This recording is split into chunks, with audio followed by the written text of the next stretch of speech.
Now, energy prices are in the spotlight again. Brent is topping $100 a barrel yet again. What is the fuel situation in Cambodia right now? Because we hear how Cambodians are cutting back on fuel usage on pretty much everything. Just like the rest of the world, we are very concerned about the latest development. But what if we can draw from what we have seen in Cambodia is that our diversified sources have allowed us to be quite stable. So we do not have any interruption to industry or shortage in the country. And the good thing is also about our electricity, because we have 63% from cleaner sources. And that has enabled Cambodia to absorb the shock that otherwise it would be a much stronger shock. And this is to confirm that the path we are on is correct, that a national resilience comes from having many options, and it turned out to be that a cleaner option is the best we had. On fuel, though, is it not an issue, especially in the rural areas, given how fuel prices are climbing? The supply, our primary task is to make sure that we don't have interruption or shortage in terms of supply. And our diversified sources have enabled us to do that. Prices have escalated compared to the pre-Hormuz crisis. But we have reduced taxes and duty and VAT, and therefore we have helped absorb the shock so that the pass-through effects, it will not be 100% to the consumers. And electricity prices have stood its ground.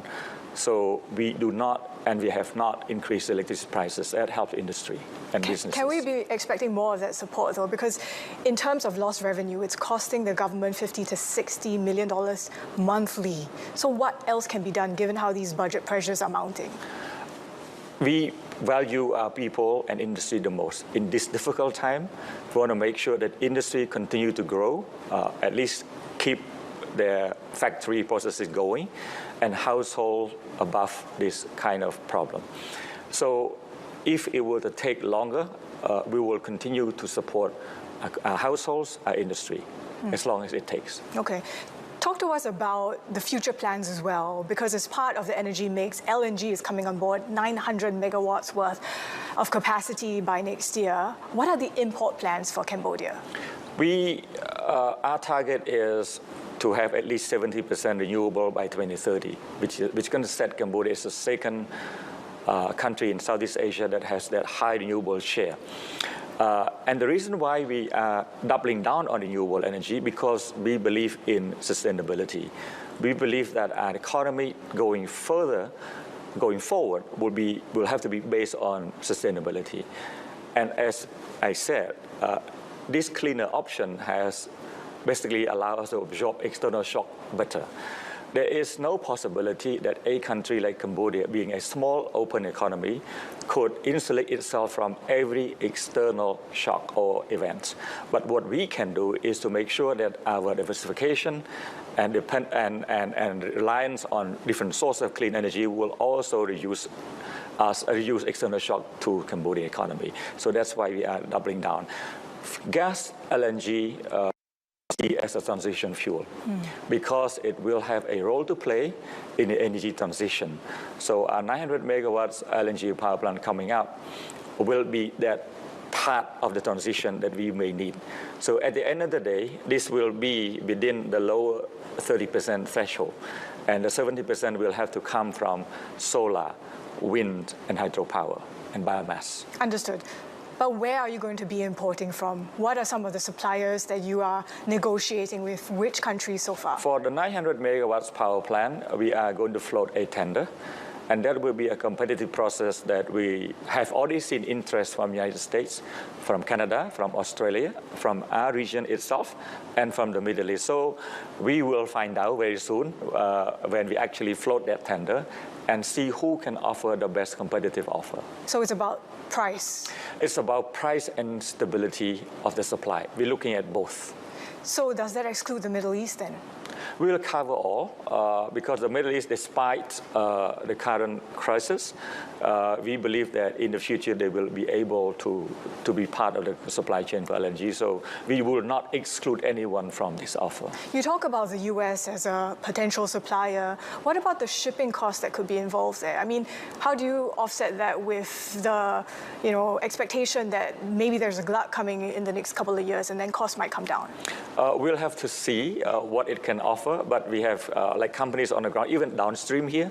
We have Caltech, Chevron on the ground. We have Total Energy from France. We have others. So through their wide network, I think there will be something they could offer. So being the U.S. being a far away from Cambodia, but through their diversified portfolio in the region, I think perhaps they have some role to play. The role of renewables. You talked earlier about how more than 60% of capacity is coming from that. How much more grid investment do you think needs to go into this as you grow renewables? Our system we have today has attracted more than $33 billion in public-private financing. Alongside this, we have the World Bank, Asian Development Bank, AFD, JICA, KOICA, Korea, and even KfW, Germany in this together. Going down the road, we will need a little bit more, several billions more. But again, it goes into a few areas: generation, transmission, and storage. Now, if you look at the International Energy Agency statistic, every year generations receive about $1 trillion, but only about $400 billion go into the grid. So there's no parity there. But what is good about Cambodia, we are moving on both fronts at the same time. So we are investing in generation just like we are investing in transmission and storage, so that they all move in parity. And that we don't have any problem in terms of taking more intermittent renewable energy from further afield. What about where those investments are coming from? Diversified. But a lot of it is coming from China. That's the reality. Hydropower is predominantly from China, because China contractors are the most cost competitive. But when you look at transmission, international capital that come and finance local company at scale. For example, we have one project, 1,100 megawatts in one place. So in this cluster, we have more than 1,000 megawatts of solar panels, and we have 500 megawatts of battery storage. And this is a mixture of international financing delivered by Cambodian company. So we can see Cambodian company at scale, but we also see FDI at scale. We talk about another 1,000 megawatt pump storage hydro, which will allow Cambodia to integrate considerably more renewable energy resources in the future. And this is more than $1 billion from China and multilateral institution in terms of financing of transmission line. So we have international confidence at scale, but we can also see a local company at scale.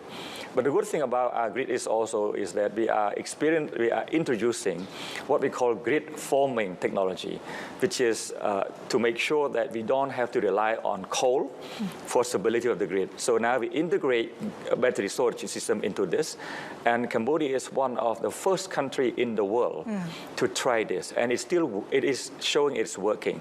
So we're making sure that our grid is staying at the frontier of system innovation. What about the ASEAN power grid? That's been something that's been talked about for a very long time. What progress is actually being made on that front? National system can be as strong as its worst day.